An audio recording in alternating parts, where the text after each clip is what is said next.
3 one day matches की series को 2-1 से जीतने के बाद साउथ अफ्रीका की जो टीम है उसने वेस्टइंडीज की टीम को पहले टी20 मैच में भी काफी आसानी के साथ 183 का स्कोर खड़ा करने के बाद सेकंड इनिंग में अपने स्कोर को डिफेंड करते हुए काफी वन साइडेड तरीके से तो हरा दिया। लेकिन जो सेकंड टी20 मैच होगा जहां पर आसमान में बादल होने वाले हैं, बारिश की भी संभावना काफी अच्छी खासी बनी हुई होंगी। लेकिन बारिश होना ना हो, लेकिन निश्चित रूप से आसमान में जो बादल होंगे वो इस पिच को किस तरीके से यहाँ पर चेंज कर सकते हैं और उसमें अगर साउथ अफ्रीकन टीम को यहाँ पर आज के इस मैच में पहली इनिंग की बैटिंग करनी पड़ेगी तो क्या यहाँ पर वेस्टइंडीज की जो टीम है वो वापस ही कर सकती है, क्या इनके पास ऐसी बॉलिंग है या नहीं। और जो टीम इनके पास है भी, जिसमें स्टेफनी टेलर फिलहाल इस सीरीज से बाहर हो चुकी है, आपको पता होगा उनकी जहां पर एक नया नाम खिलाड़ी का आया है, हालांकि वो उतनी इंपॉर्टेंट है नहीं क्योंकि वो प्लेइंग 11 में भी आपको खेलते शायद दिखाई ना पड़े, लेकिन वो प्लेयर है कौन और उसके साथ साथ यहाँ पर आज के इस मैच के लिए कौन से डिफरेंशियल प्लेयर्स बनेंगी, पिच रिपोर्ट क्या कहता है, वो सब कुछ यहाँ पर समझने की कोशिश करेंगे इस पूरे वीडियो के अंदर, जो कि सेकंड टी20 मैच का होगा। द 3 ओवल के उसी मैदान पर यह मैच खेला जाएगा जिस पर पूरी की पूरी ये सीरीज ही खेली जा रही है, जहां पर अब 3 तरीके की पिचेस आपको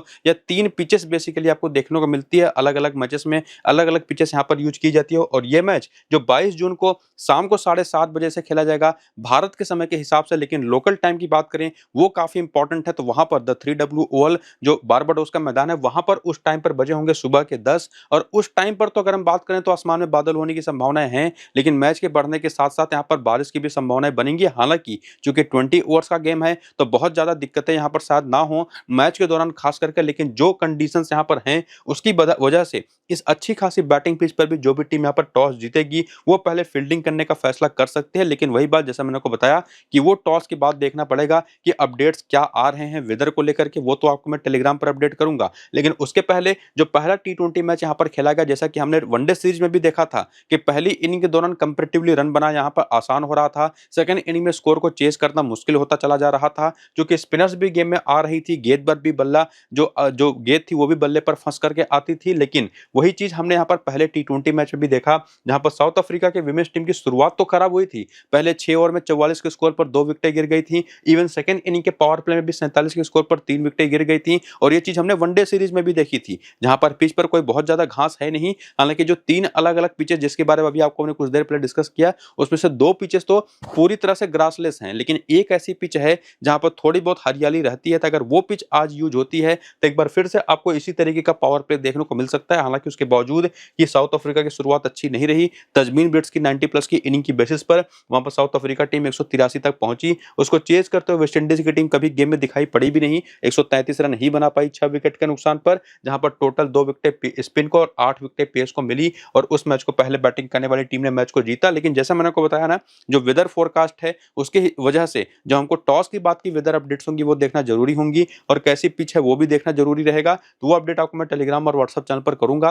बाकी फाइनल टीम उसकी बेसिस पर जो बनेगी वो भी टेलीग्राम और व्हाट्सएप पर आपको बताऊंगा। तो लिंक जो है ना वो इसी वीडियो के डिस्क्रिप्शन में और कमेंट बॉक्स में जो पिन किया हुआ कमेंट है उन दोनों जगहों पर आपको देखने को मिल जाएगा, टेलीग्राम का भी और व्हाट्सएप चैनल का भी लिंक। तो जाकर के क्लिक करके उसको ज्वाइन हो जाइए। फिलहाल ये प्लेइंग 11 और बैटिंग ऑर्डर उतरी थी पिछले वाले मैच में वेस्टइंडीज की तरफ से, जैसा मैंने को बताया भी कि स्टेफनी टेलर जो आखिरी ओडीआई मैच में चोटिल हो गई थी, बैटिंग भी करने नहीं आई थी, वो फिलहाल इस सीरीज से बाहर हो चुकी हैं। तो उनके यहाँ पर सोनिसा हेक्टर का एक यहाँ पर रिप्लेसमेंट लेकर के आया गया है, जो कि 2019 में डेब्यू उन्होंने किया था वनडे में, वो भी इंडियन टीम के खिलाफ, लेकिन उसके बाद कभी खेलती दिखाई पड़ी नहीं और इनका क्या आंकड़ा है उसको तो हम आगे देखेंगे। लेकिन ये जो प्लेइंग 11 और बैटिंग ऑर्डर है जिसमें ये बॉलर्स ने बॉलिंग करी, पिछले वाले मैच में कुल टोटल 6 बॉलर यूज किए गए। जेनेलिया ग्लासगो ने केवल 1 ओवर किया, दूसरा उसके बाद बॉलिंग करते दिखाई पड़ी नहीं, बाकी हेली मैथ्यूज तो आपको 4 ओवर करके देंगे ही। जहां जरा क्लैक्सटन एक बहुत अच्छा बॉलिंग ऑप्शन निकल करके आया है, जिनके बारे में आपको मैंने पहले टी20 वाले वीडियो में भी बताया था कि बहुत अच्छी डिफरेंशियल पिक होंगी और वो उन्होंने करके दिखाया भी। 4 ओवर किए, 3 विकेट ली, करिश्मा रमहरक ने 4 ओवर किए, फिर फ्लेचर ने 4 ओवर किए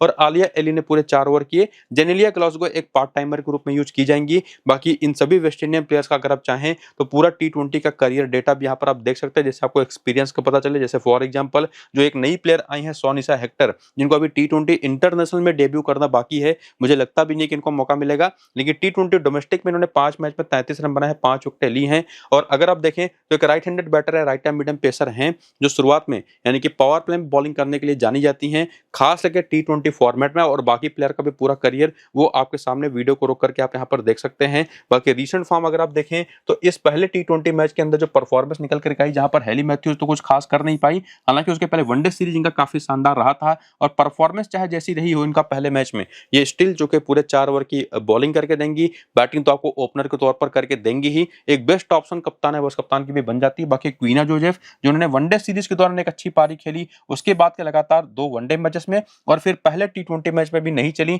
इनको लेकर के मेरा सीधा सीधा क्या प्रेडिक्शन रहेगा उसके बारे में अभी हम आगे डिस्कस करेंगे। लेकिन रियल एना ग्रिमन भी कुछ खास नहीं कर पा रही, जिन्होंने अपना वनडे डेब्यू इंग्लैंड के खिलाफ किया था तो 53 की पारी खेली थी, लेकिन उसके बाद कभी भी ये चलती दिखाई नहीं पड़ी। बाकी सिमन कैम्बेल इनके एक ऐसे विकेट कीपर बैटर जो कि विकेट कीपिंग ऑप्शन में, जो अपने फैंटेसी एप्लीकेशन पर आप जाएंगे टीम बनाने के लिए ना, तो वहां पर एक यही बेस्ट ऑप्शन मिलेंगी आपको, तो इनको तो आपको सीधे टीम में इंक्लूड करना भी है। अगर आप देखें तो ठीक ठाक रन बनाती दिखाई पड़ी है, विकेट कीपिंग के भी पॉइंट्स दे देती हैं, तो अच्छी खासी ऑप्शन बन जाती है। बाकी चिनल हेनरी, इनके साथ एक दिक्कत है कि बॉलिंग इनसे पिछले 4 मैच में बिल्कुल कराया नहीं गया है, चाहे वो तीनों वनडे मैचेस रहे हो इसी सीरीज के, चाहे पहला टी20 मैच रहा हो, लेकिन बल्ले से इन्होंने अपना फॉर्म कंटिन्यू करा है, तो इसी वजह से काफी अच्छी डिफरेंशियल ऑप्शन बन जाती है, ना सिर्फ अपने बैटिंग फॉर्म की वजह से जो कि इसके पहले भी बहुत ही अच्छा था, लेकिन साथ ही साथ जो कि है एक बॉलर और पहली इनिंग की बॉलिंग हो या सेकंड इनिंग की बॉलिंग हो, जैसी कंडीशंस बनती दिखाई पड़ रही मैच के अंदर, उस तरीके की कंडीशन में इनसे अगर बॉलिंग भी करा लिया गया ना तो कोई बड़ी बात है नहीं, और इसी वजह से एक बहुत ही तगड़ी डिफरेंशियल ऑप्शन आज के इस मैच के लिए रहेंगी।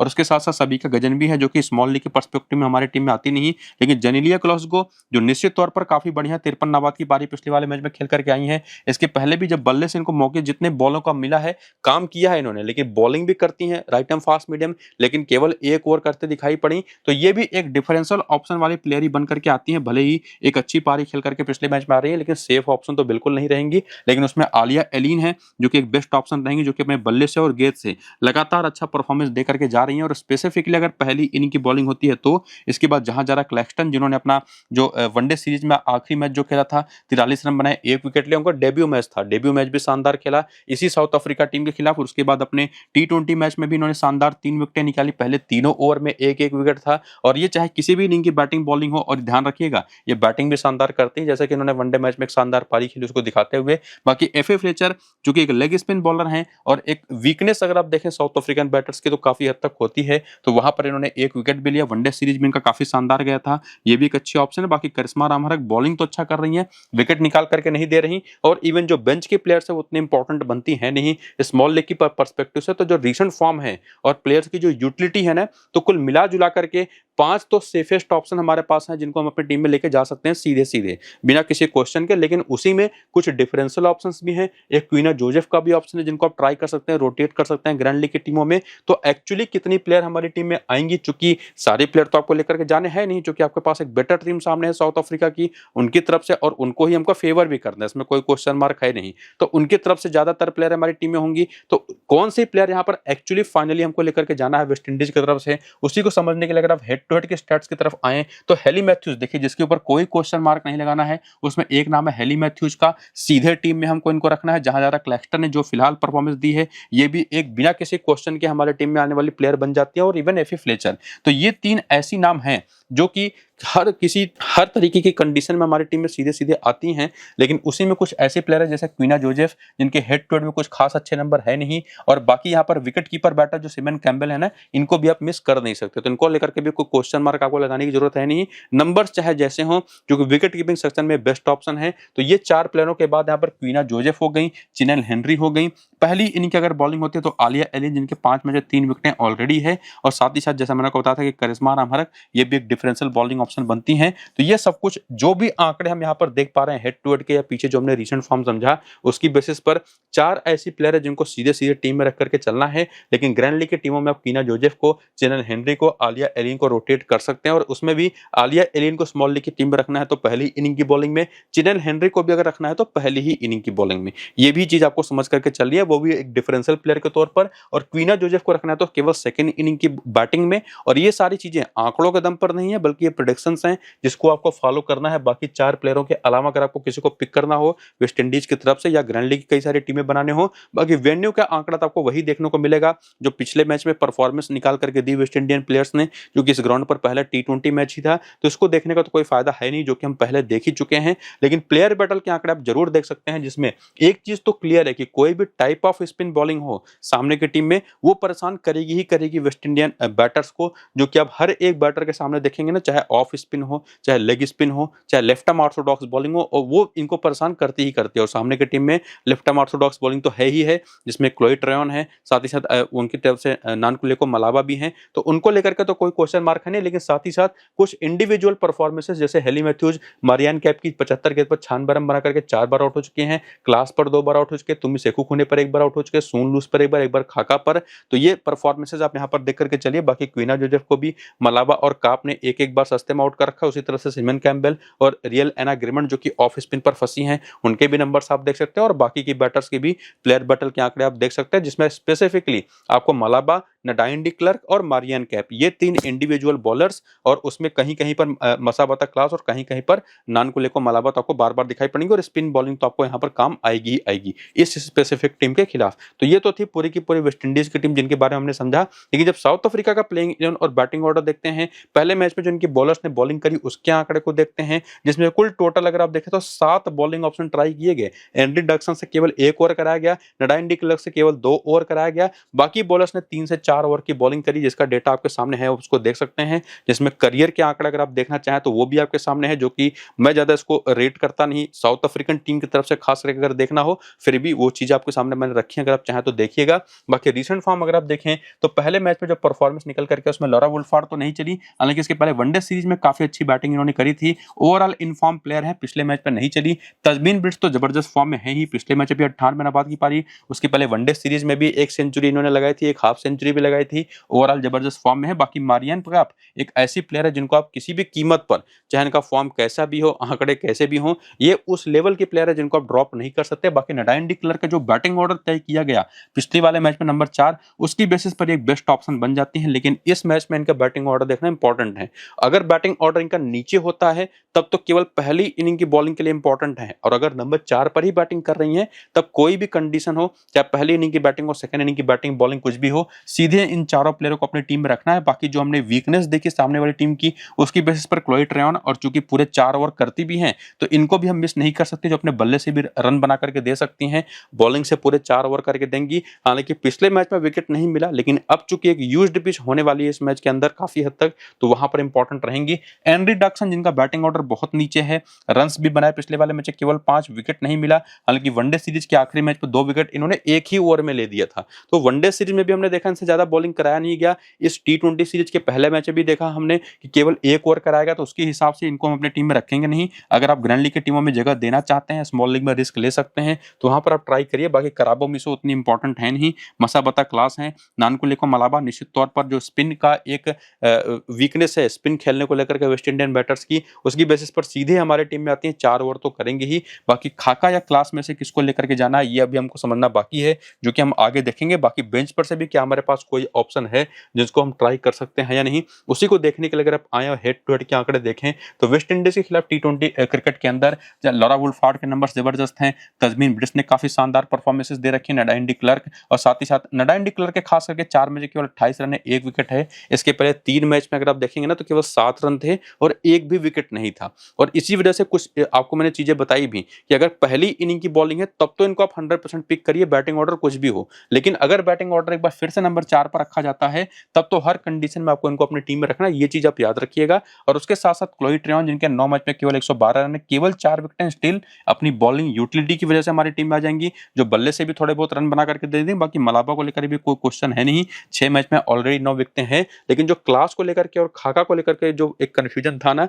उसको देखने कर आ पाएंगे तो मसाबाता क्लास के 11 मैच में 8 विकेटें हैं और अयाबुंगा खाका के 6 मैच में 5 विकेटें हैं। आंकड़े काफी हद तक सिमिलर से हैं दोनों के, लेकिन लेकर के किसको जाएं ये यहाँ पर भी अभी तक आंसर होता दिखाई नहीं पड़ रहा, लेकिन ये कम से कम तय है कि ये 4 और 2 6 प्लेयर तो पक्की तौर पर हमारी टीम में रहेंगी। लेकिन जैसा मैंने आपको बताया, नडाइन डी क्लर्क का अगर बैटिंग ऑर्डर नीचे जाता है, सेकंड इनिंग की बॉलिंग है, तब तो आप क्लास को भी और खाका को भी अपनी टीम में रख लीजिएगा सीधे सीधे। बाकी पीछे आपने देखा कि किसने कितने ओवर की बॉलिंग करी, मेरे हिसाब से क्लास एक ज्यादा बेटर ऑप्शन होंगी आज की इस मैच के लिए। इवन खाका भी एक ऑप्शन हो सकती है जो कि डिफरेंशियल होंगे, लेकिन मसा पता क्लास को आप ट्राई करिएगा जरूर अगर आज के इस मैच की पहली इनिंग की बॉलिंग है। और उसमें भी ध्यान रखिएगा, क्लास ने वनडे सीरीज में भी आखिरी मैच में 4 विकेट लिया था इसी टीम के खिलाफ, तो उसका भी एक कॉन्फिडेंस इनका रहेगा, तो वहां से आप इनको जरूर ट्राई कर सकते हैं। बाकी वेन्यू का आंकड़ा तो वही है जो पहले मैच की परफॉर्मेंस निकल करके आई। बाकी साउथ अफ्रीकन बैटर्स की भी वीकनेस अगर आप देखें प्लेयर बैटल में, तो उसमें जो लॉरा वुल्फार्ट हैं, हेली मैथ्यूज पर एक बार आउट जरूर हुई हैं, लेकिन अच्छे खासे रन बना करके, जहां जरा क्लैक्सटन ने इनको 3 गेंद पर 1 रन देकर के एक बार आउट कर रखा है। स्टेफनी टिलर तो बाहर ही हैं।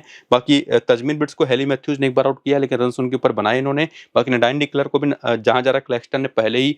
ओवर में अपने आउट कर दिया था 4 गेंद पर 4 रन देकर के। और मारियान कैप को लेग स्पिन पर थोड़ी सी दिक्कत होती है, तो एफी फ्लेचर सामने की टीम से गेम में आती हैं, जो स्टेफनी टिलर पर भी आउट होती रही, हेली मैथ्यूज पर भी, ऑफ स्पिन पर। और स्पेसिफिकली अगर आप ओवरऑल देखें ना, तो जहां जरा क्लैक्सटन इनको आउट किया है, आलिया एलिन, तो शुरू में जब ये नंबर 3 पर बैटिंग करती है ना, तो जो पावर प्ले की बॉलर्स होते हैं जो स्विंग करा लेती हैं बॉल को, वो इनको परेशान करते हैं, और ओवरऑल स्पिन पर भी दिक्कत होती है। तो ये तो टॉप 4 की बैटर्स थी। बाकी नीचे की बैटर्स का वो रोल ज्यादा रहता नहीं प्लेयर बैटल से, लेकिन फिर भी अगर आप चाहें तो आंकड़े देख सकते हैं। और इसमें लेग स्पिन खेलने को लेकर के दिक्कत एक रही है इस पूरी की पूरी टीम को। बाकी हेली मैथ्यूज और साथ ही साथ तजमीन ब्रिट्स जैसी परफॉर्मेंस पिछले मैच में आई है, उसकी बेसिस पर बेस्ट कप्तान है, बस कप्तान के ऑप्शंस में से एक होंगे। लेकिन मेरे हिसाब से मारियान कैप ज्यादा बेटर ऑप्शन है, जिसमें नडाइन डी क्लर्क को भी और लॉरा वुल्फार्ट को भी आप ग्रैंड लीग के ऑप्शंस में ट्राई कर सकते हैं। और फिलहाल के लिए क्या टीम बनेगी हमारे स्मॉल लीग की, उस पर क्वेश्चन मार्क लगा रहेगा। वो क्वेश्चन मार्क हम सॉल्व करेंगे और देंगे अपनी फाइनल टीम आपको पिच रिपोर्ट के साथ टेलीग्राम और व्हाट्सएप चैनल पर। तो दोनों को जाकर के ज्वाइन करिए, लिंक इनका इसी वीडियो के डिस्क्रिप्शन में और कमेंट बॉक्स में जो पिन किया हुआ कमेंट है, दोनों जगहों पर देखने को मिल जाएगा।